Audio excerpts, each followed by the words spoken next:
Today I'm joined by Mark Shapiro, President and CEO of the Toronto Blue Jays. Mark and I touch on his progression from the baseball crazy Orioles fan to vacationing with Brooks Robinson as a kid, and how that shaped his outlook on the game and leadership. We also talk about the emphasis that he places on people, which has helped him create an impressive executive tree with branches spread throughout professional sports.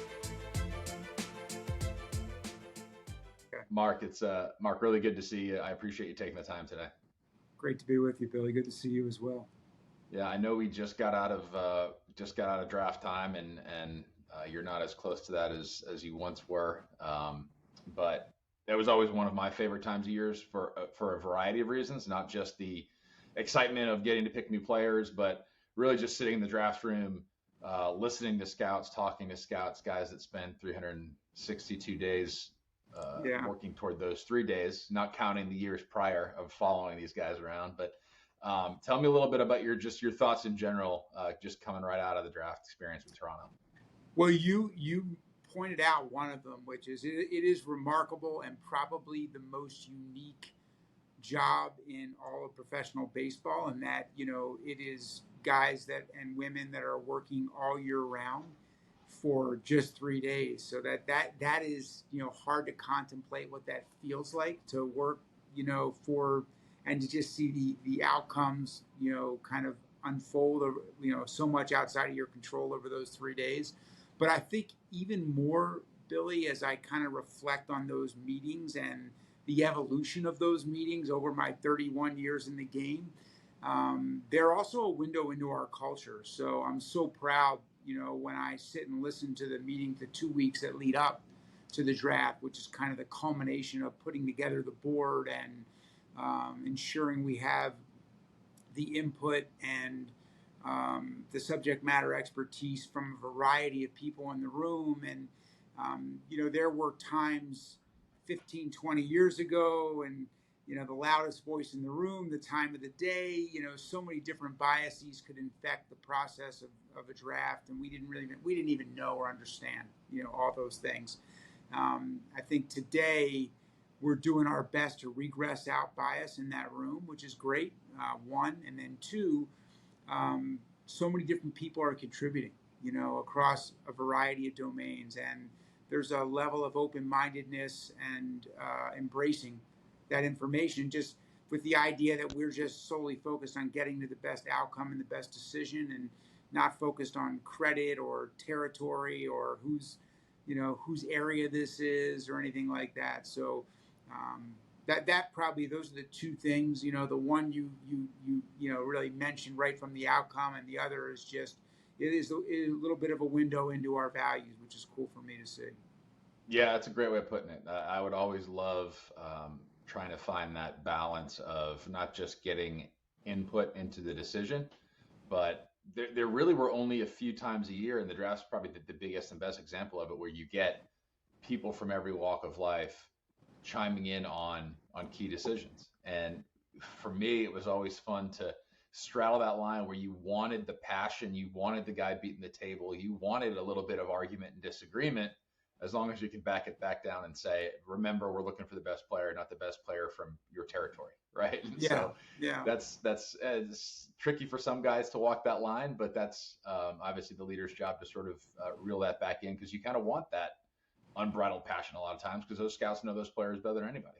Yeah, and I think regardless of any walk of life, all organizations, there some level of confrontation is healthy as long as there's underlying respect and trust. So it's up to you to build over the 362 a level of respect and trust and understanding. And I think no one does this better than the Cleveland Guardians, but an understanding of it really isn't about one leader. It isn't about one person. It's about getting to the best decision, and that's it. And regardless of, it's only about the collective success and the getting, and it doesn't matter who contributes, doesn't matter.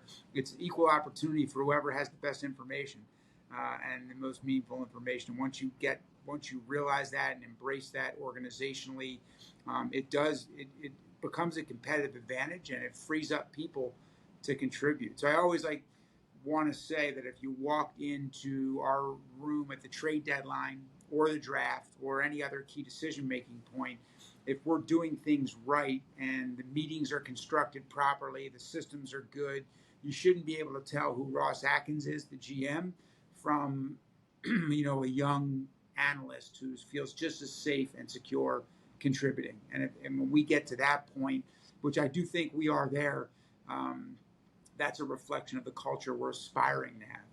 Yeah, yeah, that's really hard to accomplish. I remember sitting in draft rooms, and some guys would do it totally innocently and inadvertently because they probably didn't realize the weight that their voice carried in a room, whether Yeah, it was because of experience or title or expertise or what have you. And it was just sort of a conversation ender. They would chime in on a player, and there was just a period at the end of the sentence because nobody wanted to yeah. contradict it, and that's the Often danger. off of just a little video. And again, Right. that's where biases can infect the process. And I've been one of those guys, man. I've made that mistake, Sure. in my career. I've made the mistake of going and seeing a player when I was GM, which was really senseless, except for meeting a player and getting to know him as a person. But Right. and then changing a process and leading to a bad decision. So we understand a lot more.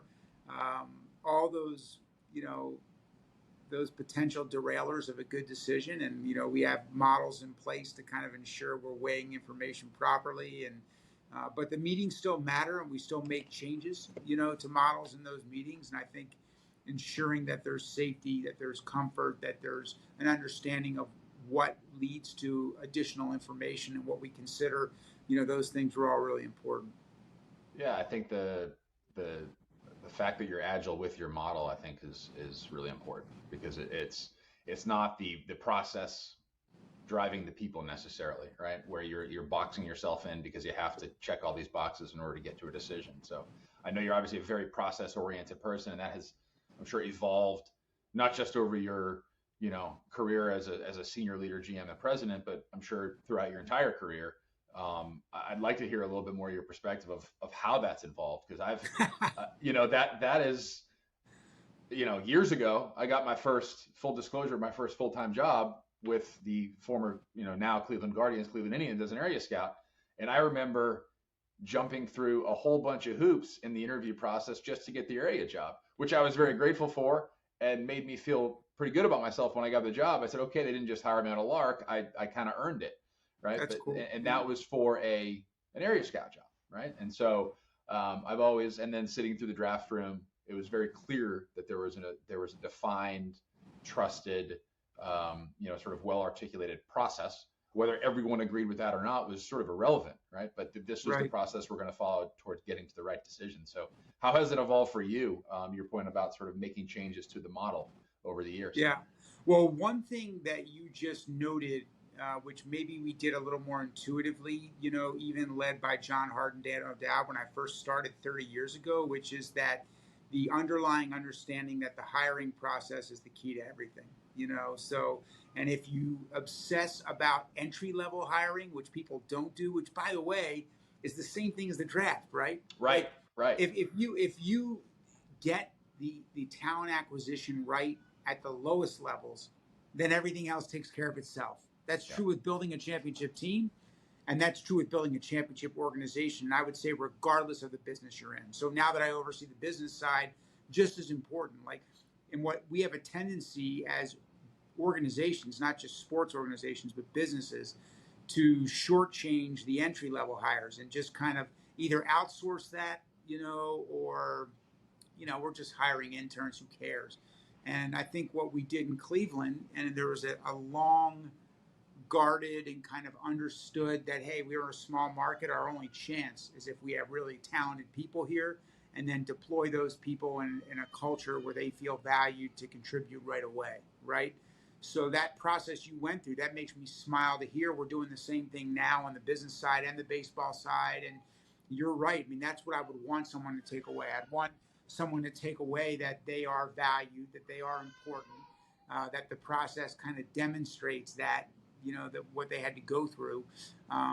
The same point, it's a little bit of onboarding because I'll talk to people cross-functionally across the organization, and the rigor has a chance to lead to a better outcome as well. And there'll be an alignment of values as well, because those are all part of the hiring process. So it is a very multi-tiered, rigorous hiring process for interns and area scouts and entry-level positions. And And I would say if you get that right, you've got, a proliferation of values, alignment of values. You've got succession because you've got people that continue, which, we have that in place here, but that certainly is Cleveland's a model of that, right? Between Derek Favley, Mike Hazen, you know, all the different Ben Sherrington, all the different people that started there that are now leading organizations. Ross Atkins here, that they were all entry level at one point. Mike Chernoff, Yep. so it's cool to consider that, and I think that's the one thing, Billy, that I would say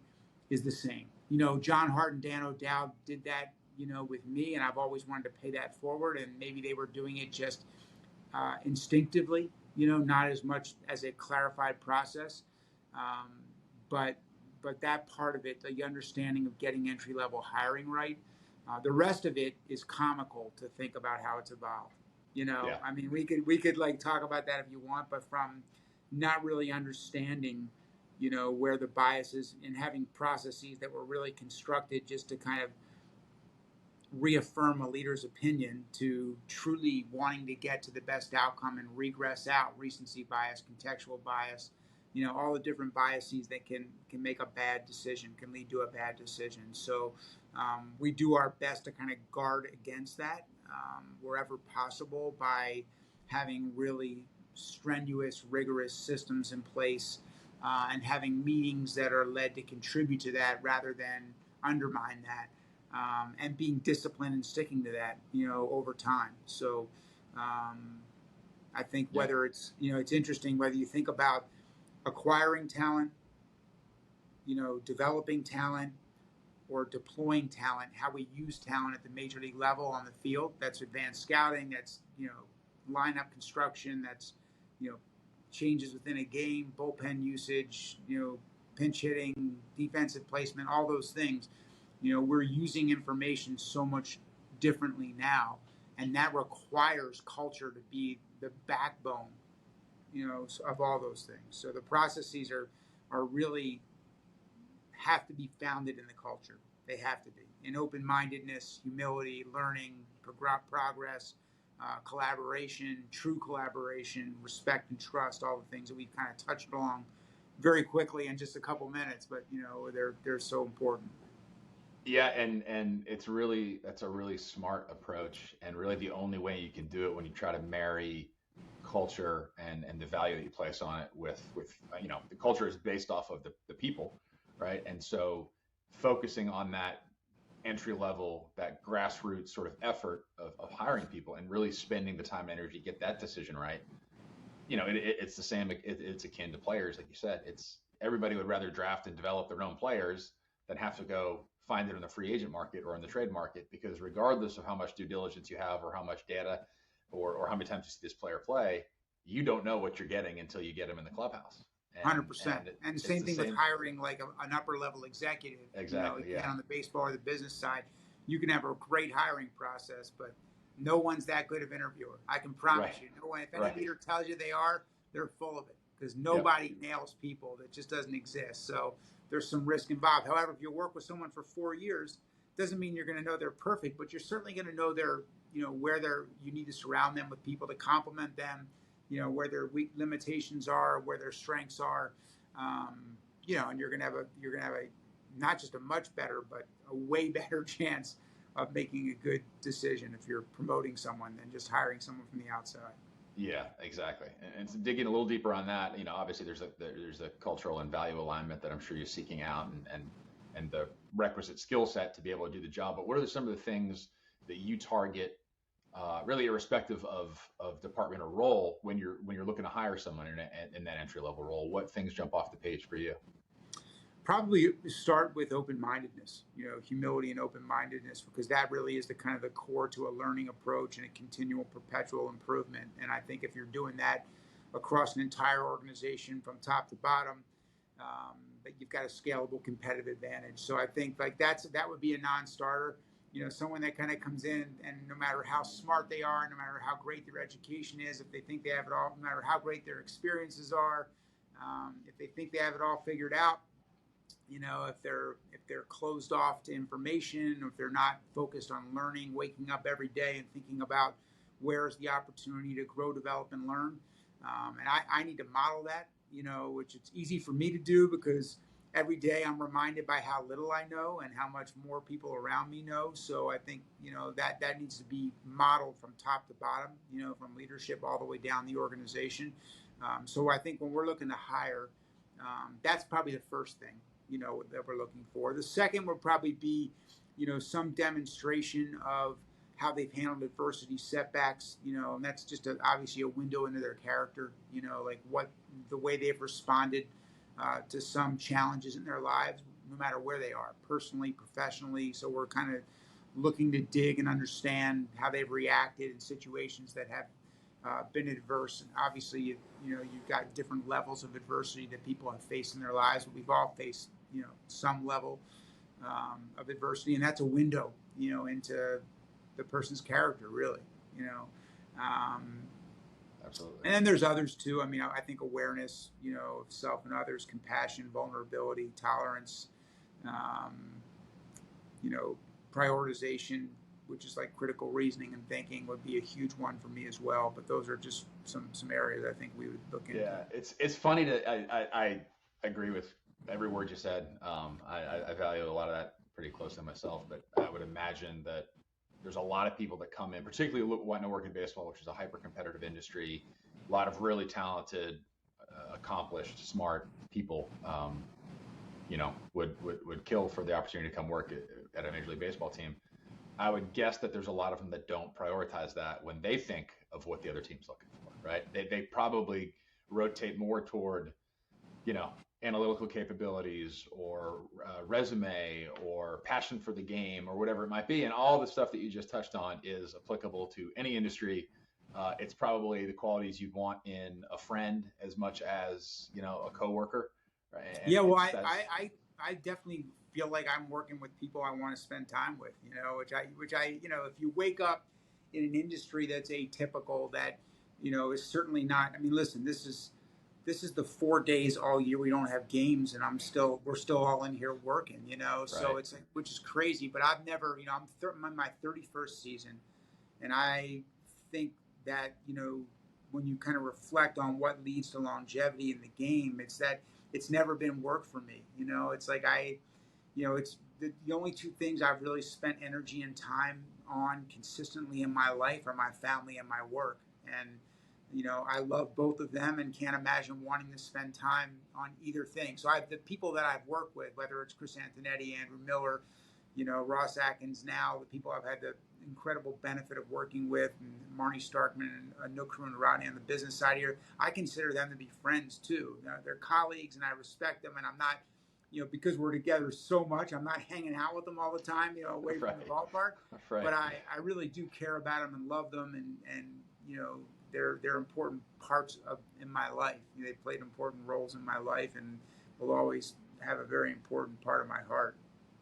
Yeah, you've touched on it a few times, the extensive executive tree that has come out of Cleveland, and I spent a lot of time thinking about this over the last couple of years, really, because I always really appreciated that and admired the ability to, it's almost like a farm system. You're producing more talented leaders that are coming out of there, but it's a narrow. I don't want to say narrow, but it's a unique skill set because there are a lot of very successful World Series multiple times over type executives that don't do that. And whether that's because they don't care to do it, they can't do it, whatever Yeah. the reasoning is, they don't have that. So I know that's something you're very proud of and have a long tree and extensive line of people behind you. Do you attribute that solely to what you've already touched on, just focusing so much on getting the right people in the door, or is there a deliberate process involved in now we also have to proactively develop folks? Yeah, I think of two things that are the root of that legacy in Cleveland. One is, again, I'm a little redundant. It's mentioning just the opportunity that was given to me. I was an atypical hire in 1991. For the industry, I didn't have the same last name as the three or four families that kind of ran baseball, and and I wasn't an ex-player, so I was not a traditional hire, and There were no analytics roles. Moneyball hadn't been written. I was a history major. Played football in college, and so John Hart and Dan O'Dowd not only one took a chance on me, but then two, empowered me with a ridiculous amount of responsibility very quickly. I mean, within 2 years, I was kind of running the farm system, which is insane to think about. But their belief in me was palpable. And the things they gave me were incredibly lasting in my career. The discipline, the competitiveness, all those things. So that's one. Two is, as Cleveland evolved as a market and it became clear that we had to beat teams that were funded much better than us, we had to outperform objective expectations and overcome a lot of challenges to be competitive. It was clear that we had to have something that differentiated us, and that the culture of empowering people right away, not making people pay dues, of having that model be so clear to anybody that came in to work in the front office there, the organization, that hey, David Stearns, yeah, you're going to make us better. You're here to make us better. You're not here to take notes in the meeting. You're not here to get lunches. You're here to make us better. Mike Chernoff, Josh Burns, you're not here to, just, pull off scouting reports and, call scouts. You're here to make us better. Tell us how we can be better. And because we have to rely on the collective intellect, the collective experiences, the collective skill sets. And if we do that consistently, we may be able to bridge the gap between people that are outspending us on players, people that are outspending us on, facilities or other systems. So I think there was just where are the opportunities for us to close the competitive gap between teams that just outspent us on Major League payroll. And that was clearly something that the belief in that, the commitment to that, linked me to Chris, links Chris to Mike Chernoff, links Mike and Chris to Derek Falvey, and so down the line, right? So that's just an understanding that when you walk into that office, that's going to be how they succeed. It's not going to be just about Chris. It's not just about Terry Francona. It's not just about Mike Chernoff. That it's about people whose names I don't even know there anymore. Right. And I think that legacy lives there, and that commitment lives there. And I think we've taken that here and are hoping to do the same thing here. It takes a long time to live up to that, but we're in our 8th season now, so we're starting to kind of see the reality of that here as well. Well, I'm sure people that were there, that predate you in Toronto and Ross and others, I'm sure that's palpable to them, because that was a shift that sort of coincided with my career arc in the game. Similar like the Moneyball thing, shining a light on a lot of what was already going on, but it became sort of quote unquote public knowledge at that point. You started seeing these big market teams that were just flexing that muscle on payroll for years and years and years, all of a sudden realizing there's an opportunity with people off the field. And if you hire people to make better decisions and build out robust staffs and things like that, there's more of an investment in quote unquote infrastructure and people. And you saw that. Yeah, I think Theo Epstein doesn't get enough credit, for he gets a lot of credit for building world championship teams. So he gets plenty of credit. Theo's not credit. But what he doesn't get credit for is he single-handedly changed the game.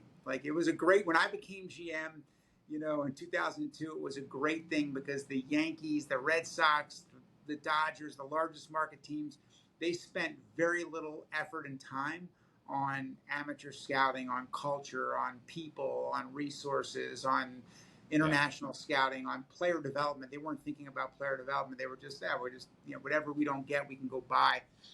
Theo got to Boston, was like, this is an oversimplification, but was like, okay, if we deploy our resource advantage on areas other than Major League payroll, but on scouting, on front office, on development, on performance, on decision-making tools, then we'll be the most powerful franchise we can be. And then Andrew Friedman's now taken that to the next level, with the Dodgers. So between Andrew Friedman and Theo Epstein, I think you've got two executives who have elevated the game for all front offices throughout the business, because they've got extreme resources as well as well-run organizations that are deploying those resources across every level of identification, acquisition, development, and deployment. And so Yeah. that hadn't happened. That was an area that we could just beat people in and know, okay, that's how we're going to bridge the gap. And then all of a sudden that changed. And like you talked about that, that was the sea change that happened. And Yeah, the Yankees responded to keep up. Cash, right. To his credit, Cash evolved. He changed. Yeah. And now most teams, not all, it's unbelievable that all haven't, but now most teams have kind of evolved. Yeah. Yeah, it seems like the ones that don't are they kind of stick out like a sore thumb. But it was one thing to see Andrew do it in L.A. because Andrew had a track record of success in Tampa and similar to probably what you faced in Cleveland, had to focus inward because he didn't have the resources to go plug holes in his roster, just by buying players. Exactly. Whereas Theo, uh, jumped into a big market fishbowl as a young guy and still had, I mean, I'd probably give him as much credit for that as anything, just having the discipline and having the commitment to like his vision of, because the easiest thing in the world would have been, we're going to go sign big free agent player Absolutely. X for $100 million and everybody's going to be excited about the season and we'll see what happens, right? But win the off season. Never focus on winning the off season, right? That's getting away from process, and that's letting emotion, momentum, your own ego, kind of how people are viewing you, and so it's never about you. It's about again, just get to the best result, the best decision, the best outcome, and I do as I reflect back. So much gets made of Moneyball, but I kind of think not enough gets made of what Theo did in Boston. That was kind of the sea change for the game. Right. Yeah, and to do it as a young guy and have that sort of conviction in what he thought needed to be done. Obviously had advantages in those resources, but he chose to. It's not like they went poor at the big league level, but they were. No, they did both. They did both. They did both. That's the way. That's the way to do it. Yep. Yeah. I'm curious what role your dad. I imagine you grew up in and around the game, right? Your dad was a very well-known, successful agent and later businessman, has done a bunch of different things since.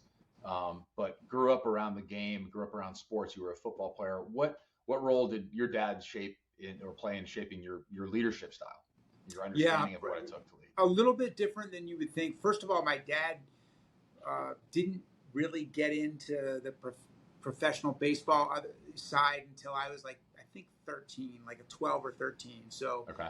But my dad was an off the hook baseball fan. He was the son of an immigrant, grew up in Philadelphia, inner city Philadelphia, and baseball and being a Baltimore Oriole fan was just a part of the fabric of my childhood. It was a part of my bond with my dad, my bond with my siblings, whether it was like playing stickball, wiffle ball, playing catch with my dad, taking grounders in the street, in the backyard with the duct taped up baseball, like that, or whether it was like going and watching Brooks Robinson play third base for the Baltimore Orioles, we had season tickets, like we went to games, and then all of a sudden, my dad is, a young corporate lawyer and securities commissioner of Maryland, and the Orioles owner at that time asked him to help Brooks Robinson out of bankruptcy because he signed a sporting goods deal that with a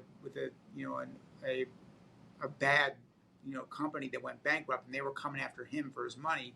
My dad helps Brooks out, and Brooks asked my dad to negotiate his last contract.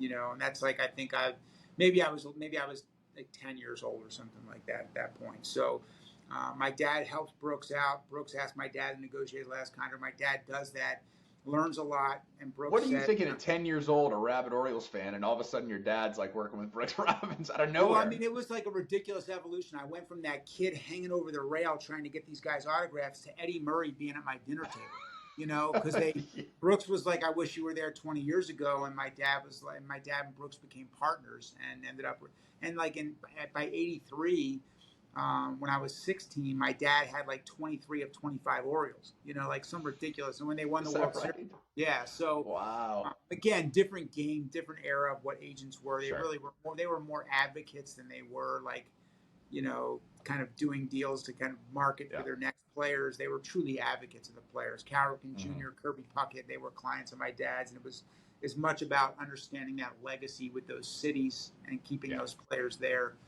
while still getting good deals. So that would be one. My dad, certainly implanted in me a love of the game and a respect for the game and understanding of what it means for parent to child, grandparent to grandchild, brother to sister, aunt to nephew, what that power of like family and baseball and that for me is a passion, running an organization. Two, my dad just modeled the same values in everything he did, which is just to treat people without qualification. Whether it was Eddie Murray or whether it was the guy that was the valet, at the garage at his office, he treated those people exactly the same. The mayor of Baltimore or a cleaning person, like my dad never treated anyone differently, and he's still alive. But like that for me, that understanding that role, athletic talent, status, like none of those things mean anything for the quality of a human being, and that you need to treat everybody is just as valuable and just as meaningful. And I think that's important for leaders to model if they really want to create a good place to work. And my dad lives those values and modeled those for me. So those two things, and I think finally, the group of players that he did ultimately end up representing, and some of whom slept on pull-out couches in our living room, and talking about like Mike Boddicker winning the MVP of the ALCS in '83, and he was sleeping on a pull-out couch in our living room the night after that, and be able to wake up at 16 years old and talk to him about that, and have a window into his level of professionalism and intelligence and preparation and competitiveness. And so I definitely, had certain attributes modeled, for me, firsthand, and made me appreciate those things. So Yeah, multi-tiered, it was certainly an incredible window, and I'm grateful for that. sure. Well, it's reflected in your response earlier about what you're looking for in just new teammates, in the organization. Just you're talking about who they are as a person with character traits and things like that. And, your growing up experience is probably akin to growing up in a clubhouse, but with a little bit more nuance, where you're having breakfast with Mike Boddicker because he slept on Right. on your sofa. So you're getting more out of that, in smaller doses because you're not around 25 guys, but you're also getting probably the straight truth from people on what's going Yeah. on. So the insight that you had to glean from that, even whether you realize it was happening at that age or not, I know I wouldn't have at 16, but that must have just been. Did you know at the time, you're like, man, this is incredible, or did you kind of look back at it now and realize how much of that sunk in through osmosis? No, I did know, just because it didn't happen, because I made that transition at like 10 or 11 years old from, like I have literally pictures of my dad and I waiting in line at Memorial Stadium in Baltimore to get Brooks's autograph on the book he wrote, Third Base is My Home. Like literally like a season ticket holder benefit thing where Yep. I'm literally like waiting in a line with like 500 people as a season ticket holder to get his autograph. And then, a year later, the guys at our house were going on vacation with his family, like a beach vacation. So it's like that was very clear to me, like all of a sudden. And it was really important to get to know and appreciate the players as people, that was important, for me. Yeah.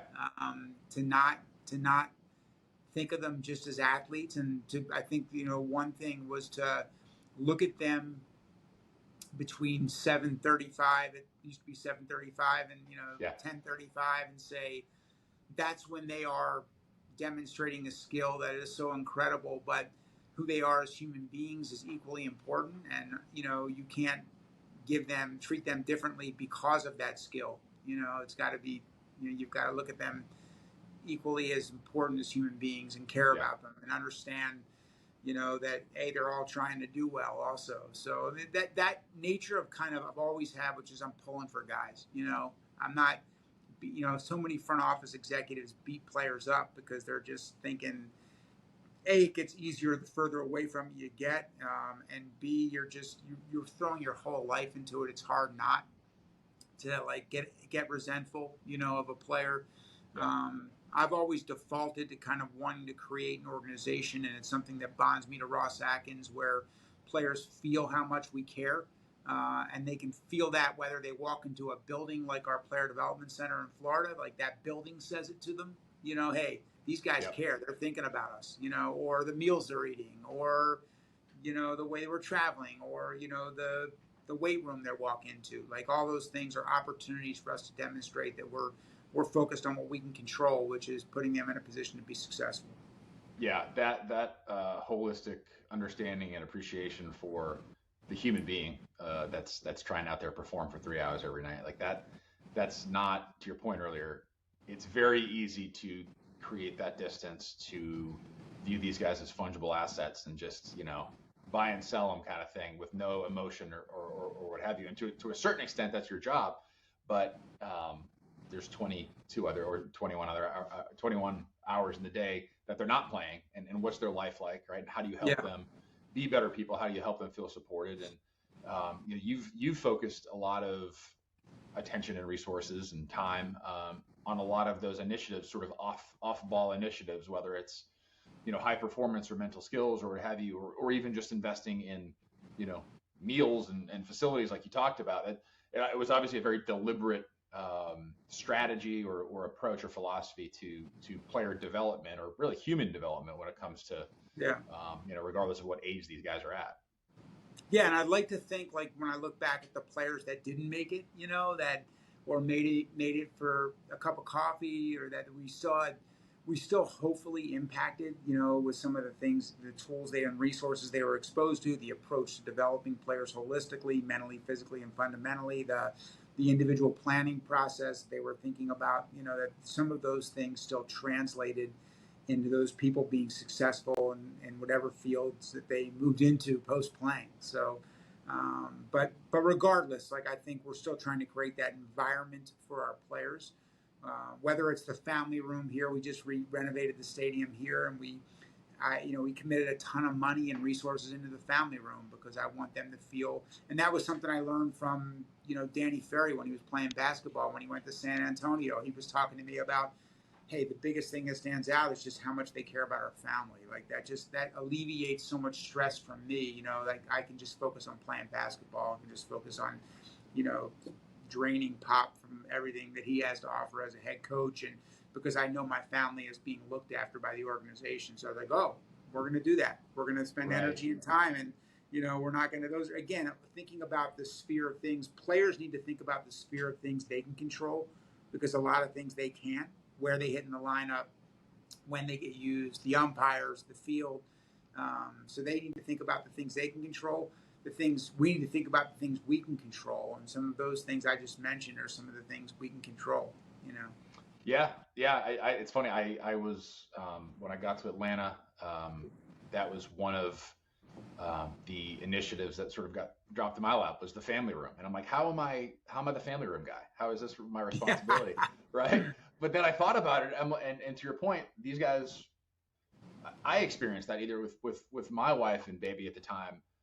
If it was challenging for them to enter the stadium, if it wasn't a comfortable Right. experience for them, if I had to go meet them at the front door because they didn't have anybody to sort of help guide them through, that spikes my anxiety and stress, and I'm distracted from something else I should be doing. And so of course that's Exactly. going to happen to players too.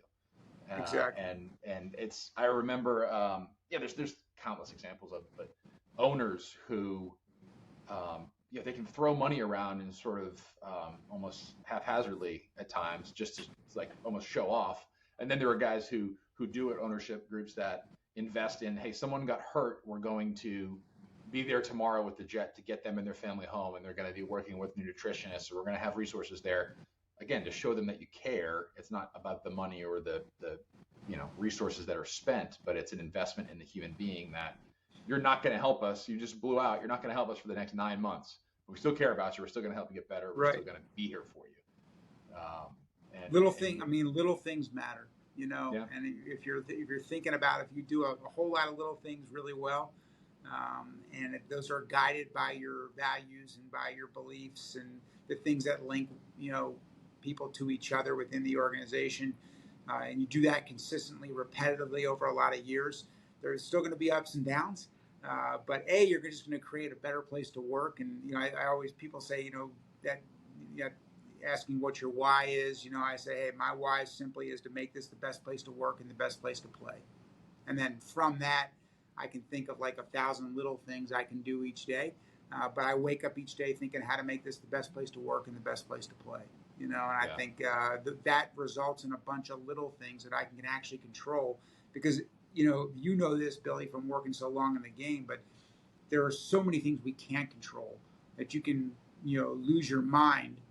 I've certainly lost my hair anyway, but you can lose your mind too, along with your hair, if you start obsessing about the things you can't control. So I tend to focus my energy on the things that I can control. And there are a lot of those things. And if you do those things, they may appear to be little, like you just mentioned, but doing a whole bunch of them really well makes all the little things big. Yeah, Together. and it also just if it's guided by the right principles and values, right? That comes off very authentic to folks, whether it's players or staff, and you don't have to be spending your time doing X, Y, or Z. You have bigger Right. fish to fry, and from the outside looking in. But the point of you prioritizing that because it is a step toward a greater goal, and that's actually something I wanted to ask you was you spent 30 plus years in sports now. You're obviously a teacher and student and speaker on leadership, and I know you speak in both the corporate world as well. If you pivoted out of sports tomorrow, and what is the one lesson from working maybe that is specific or somewhat more nuanced in the sporting world that you would carry on with you to sort of the quote unquote regular world? I think I probably have to go to two, and there are things I've already mentioned, and one is the importance of humility and open mindedness. That as long as you are truly open minded and you truly walk into life each day, thinking that there's some opportunity for me to improve and develop, to grow and to learn, and without being humble and open, you're not going to keep learning and getting better. So I think to model that, to live your life with that approach, regardless of any endeavor and any field you're in, and any business you're in, or any adventure you're in, and to seek to be around people who share that curiosity and that thirst for growth and knowledge and learning. Um, that would be one that, my happiness is dependent upon taking that approach and being around people who share that approach. That would be the one. And then the second piece would be the controllable piece. My kids, if you ask my kids what would be the one thing they're sick of hearing after being on this earth for 18 years and 20 years, that is, control the controllable. Like, don't spend your energy focusing on what other people think about you. Don't spend your energy focusing on, the people that are making decisions that impact, your life. Spend your energy and time focusing on, from the time you wake up to the time you go to bed, the hundreds of things within a day, from what you eat to how you exercise to who you're with, to how disciplined you are.